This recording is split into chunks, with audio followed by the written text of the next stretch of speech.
I laughed as I clinked my glass, my husband's salary. Oh, let's just say he works for passion, not money. The room erupted in laughter, but he didn't. His face turned pale, his fists clenched under the table. I thought it was just a harmless joke, until I woke up to an empty bed and a goodbye note. That night, I shattered more than his pride, I destroyed our marriage. I met James in college. He was the kind of guy who believed in hard work and quiet ambition.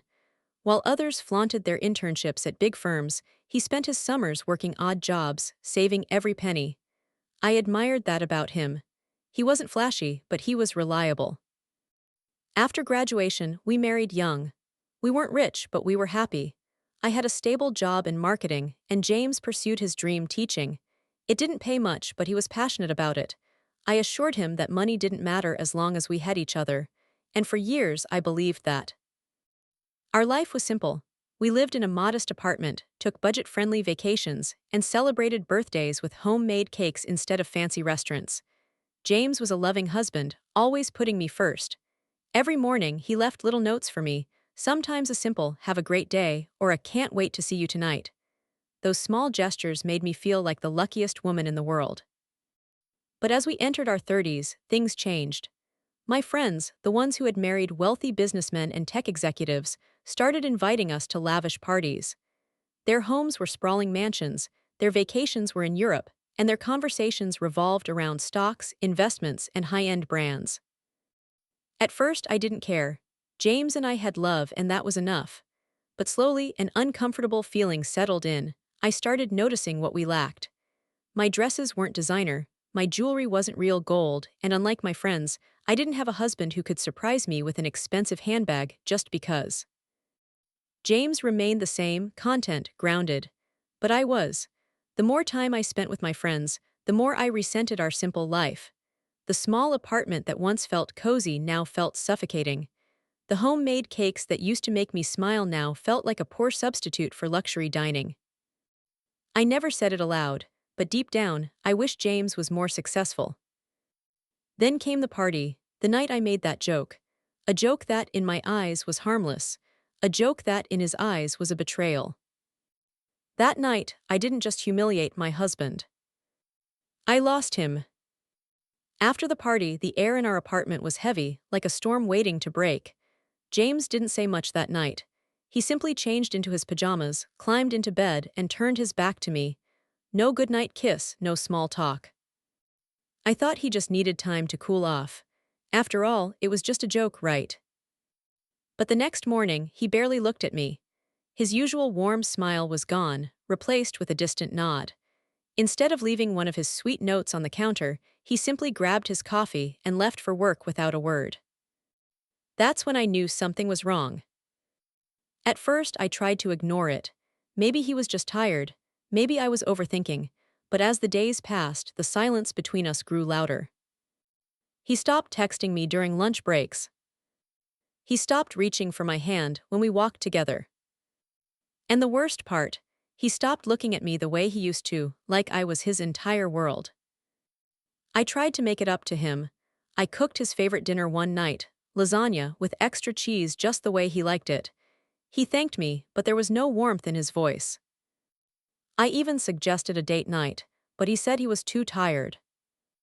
Then, one evening, I found him sitting in the dark, his head in his hands. When I softly called his name, he exhaled sharply, like he had been holding in something for too long. "Do you really think that about me?" His voice was quiet, but there was an edge to it. I froze, so this was about the joke. "James, it was just playful teasing." "Teasing?" He let out a bitter laugh. "You made me look like a failure in front of everyone, like I'm not enough for you." His words hit me like a punch to the gut. I wanted to tell him he was wrong, that I didn't mean it like that. But deep down, I knew the truth. A part of me did wish he earned more. And he knew it. After that conversation, something shifted in him. He started coming home late. At first, I assumed it was extra work at school, but then I noticed he wasn't just late, he was distant. When he was home, he was glued to his phone, smiling at messages I couldn't see. He started dressing better, shirts I had never seen before, cologne that smelled expensive. And then, one night, as I was putting away the laundry, I found a receipt in his pocket. A fancy restaurant, one we had never been to together. For two people. My stomach dropped. James wasn't just angry. He was moving on. I sat on the couch, gripping the receipt, my heart pounding so hard I could hear it. My mind raced with possibilities. Maybe it was a work dinner. Maybe he went with a friend. But deep down, I knew the truth. James was pulling away from me. And worse, he might already be in someone else's arms. I didn't confront him right away. Instead, I watched, observed. He became more secretive. His phone, which once lay face up on the coffee table, was now always face down.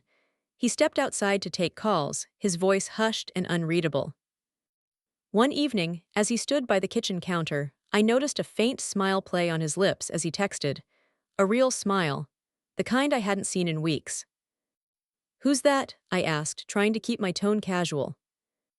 He barely looked up, "Just work stuff." Work, right, because high school teachers frequently had urgent texts at 10 p.m. I swallowed the lump in my throat. I wanted to scream, to demand answers, but part of me was too afraid to hear the truth. So instead, I waited. A week later, my patience ran out. James was in the shower when his phone lit up on the nightstand. The name was unfamiliar, Samantha, but the message made my blood run cold. "Tonight was amazing. I haven't laughed like that in so long. Can't wait to see you again." Read. The air left my lungs. My fingers trembled as I put the phone back in its place, my mind screaming. Who was Samantha? Was it innocent, or was I too blind to see what was right in front of me? The moment James stepped out of the bathroom, towel wrapped around his waist, I knew he saw the change in my face. "What's wrong?" he asked, drying his hair. I wanted to confront him right there, to throw his phone at him and demand an explanation. But my pride, my wounded, foolish pride, held me back. "Nothing," I whispered, "just tired." And with that, I turned off the light, pretending I didn't already know the truth. I couldn't sleep. Every time I closed my eyes, I saw her, Samantha, a woman I had never met but suddenly hated with every fiber of my being. Who was she? What did she have that I did? Was she younger, prettier? Did she make him feel more important than I did? A sick realization hit me. I had humiliated James in front of our friends, stripped him of his pride, and now, another woman was building him back up. And that was the moment I knew. I was losing my husband. And maybe I deserved it. The next day, James came home late again, but this time I was waiting. "Where were you?" I asked, keeping my voice steady. He sighed, rubbing the back of his neck. "I told you, staff meetings have been running late." "Don't lie to me, James." His jaw tensed. "I'm not lying." I let out a cold laugh. "Really, because Samantha seems to think otherwise." His face paled. For the first time in weeks, I saw guilt in his eyes. "How long?" I whispered. James exhaled sharply, rubbing his temples. "It's not what you think, she listens. She doesn't make me feel like," he stopped himself, but I already knew what he was about to say. "She didn't make him feel like a failure." I did. A lump formed in my throat, but I refused to cry. Not yet. "Did you sleep with her?" I asked, my voice barely above a whisper. Silence. He didn't have to answer. His eyes told me everything. I turned away, my chest tightening, my vision blurring. I wanted to scream, to beg him to choose me to fix this. But deep down, I knew that things had already changed. James wasn't my James anymore. He belonged to her now. And the worst part. I had handed him over on a silver platter. That night, I didn't sleep. James had confessed, without words but with silence. And sometimes, silence screams louder than any argument ever could. I lay awake, staring at the ceiling, my mind spinning. I replayed every moment, every mistake, every cruel laugh I had thrown his way. I thought about how my friends would react if they knew. "You're letting a school teacher cheat on you. You could do so much better. Why are you even with him?" But the truth was, I didn't want anyone else. I wanted James. And I was about to lose him. The next morning, he woke up before me. No kiss on the forehead, no gentle squeeze of my hand. Just the sound of his quiet movements, like a man already halfway out the door. But I wasn't going to let him leave. Not this time. Are you in love with her? My voice cracked, but I forced myself to stand tall. He froze, his back to me. For a moment I thought he wouldn't answer. But then, without turning around, he spoke. I don't know. I inhaled sharply. The answer was yes, but it wasn't no either. But you are sleeping with her. Silence again. That silence was an admission, louder than words. I let out a bitter laugh. So that's it. After everything, after years of building a life together, you just move on. He finally turned to face me, his expression unreadable. I didn't move on, Emily. You pushed me away. His words hit me like a slap. So this is my fault. No, it's our fault. His voice softened. But you made me feel small, like I wasn't good enough for you anymore, like I wasn't a real man, and she made me feel like I mattered. I swallowed hard, the weight of his words pressing down on me. Had I really done that? Of course I had. I had laughed at him, mocked him, compared him to my friends' husbands, measuring his worth in dollars instead of love. And now someone else saw his worth. Someone else made him feel like a man. Do you love me? I whispered. His eyes flickered with something, pain, hesitation, regret. I don't know. That answer shattered me. Because I knew. I still loved him. The next few days passed in a blur of avoidance. We still lived under the same roof, but we weren't husband and wife anymore. We were two ghosts, haunting the same space, waiting for something, anything to break the silence. And then one evening it did. James walked into the living room, his face set with quiet determination. I'm leaving, he said. The words hung in the air, heavy, final.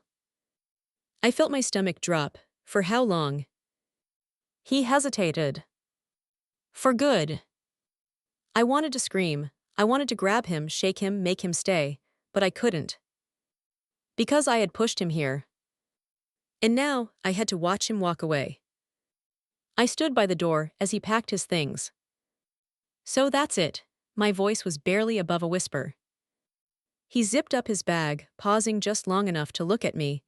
I don't want it to be, but I can't stay where I don't feel wanted. Tears welled in my eyes. James, Please don't, he interrupted, his voice hoarse. Don't say you love me, don't say you're sorry, just let me go. And so, for the first time in my life, I listened. I let him go. And the door closed behind him, taking my heart with it. I thought that was the end of our story. I was wrong.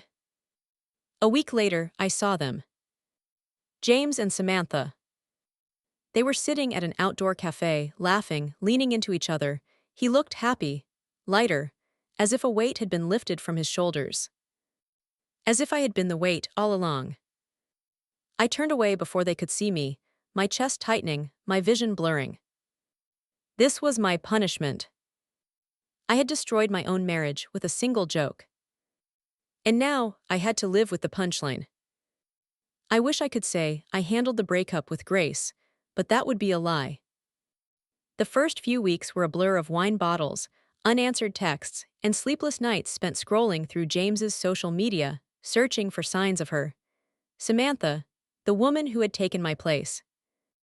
Or, if I was honest with myself, the woman I had pushed him toward. The apartment, once filled with warmth, felt empty without him. His side of the closet was bare, his scent had faded from the sheets, and the little love notes he used to leave me had been replaced with cold silence. I told myself I'd move on quickly, that I'd go out, have fun, prove that I was better off without him. But every time I walked into a crowded room, all I saw were reminders of what I had lost. Couples holding hands, husbands placing protective hands on the small of their wives' backs, the quiet, intimate moments that I had taken for granted. And worst of all, no one really cared. My friends, the same ones I had once tried to impress, offered their usual clichés.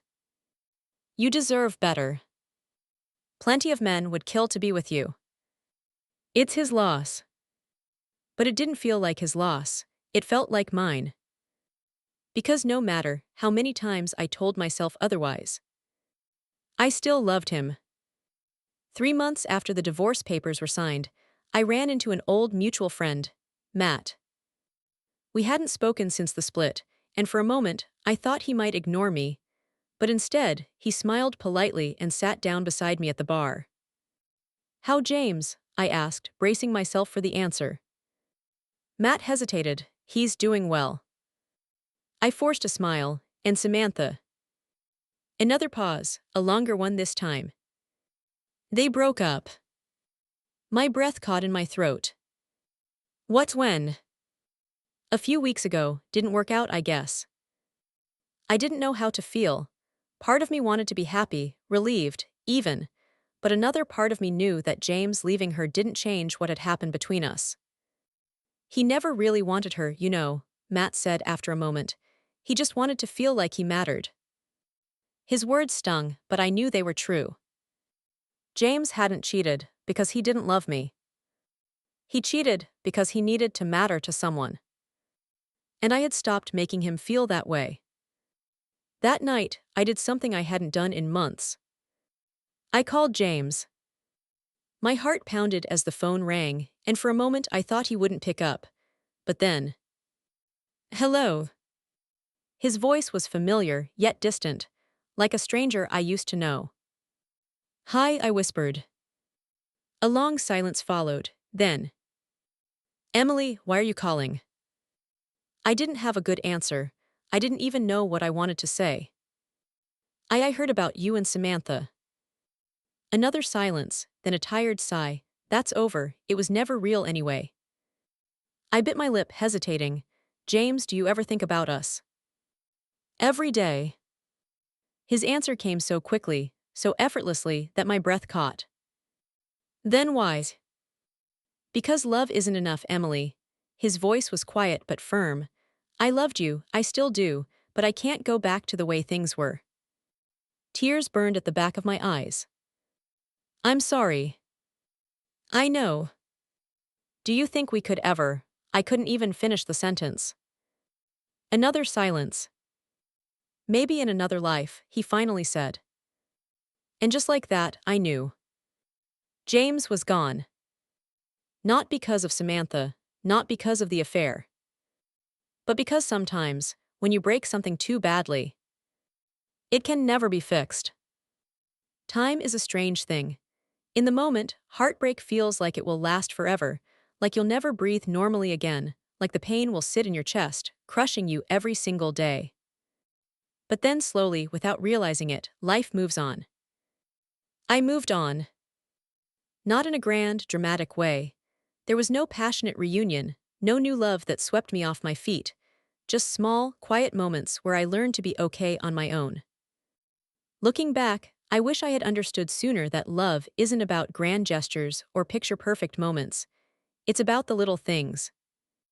It's about how James used to wake up early just to warm up my car in the winter. How he remembered how I took my coffee, how he held my hand under the table when I was nervous. I had focused so much on what he wasn't that I had forgotten to appreciate what he was. And by the time I realized my mistake, it was too late. 1 year after our divorce, I saw James again. It was at a coffee shop of all places. He was standing in line, scrolling through his phone, looking different, not just in the physical sense, though he had a new haircut, a new confidence, but in the way he carried himself. Lighter, more at peace. I hesitated, debating whether to say something, but before I could decide, he looked up and saw me. For a moment, we just stared at each other. Then he smiled. Not the sad, bitter smile of our last conversation. A real one. Hey, Emily. Hey. How have you been? Good, I said, and for the first time I meant it. And you? I'm getting there. I nodded, we both were. I wanted to say so much more, To tell him that I still thought about him, that I still loved him in some way. But I didn't. Because love isn't always about holding on. Sometimes, real love is knowing when to let go. I don't tell this story to paint myself as a victim or to make excuses for what happened. I tell it because I learned something the hard way. Respect is just as important as love. You can love someone with your whole heart, but if you don't respect them, if you make them feel small, unseen, or unworthy, they will eventually find someone who does. I lost James long before he ever touched another woman. I lost him the moment I made him feel like he wasn't enough. And if there's one thing I would tell anyone reading this, it's this. Cherish the person who loves you, honor them, appreciate the little things. Because once love is broken, sometimes it can never be put back together. What would you do in my situation? Do you think my joke really destroyed my marriage, or was James already looking for a way out? Let me know in the comments below. I want to hear your thoughts. If you loved this story, don't forget to like, subscribe, and hit the notification bell for more shocking real-life betrayals and emotional confessions. Trust me, the next story is even more unbelievable.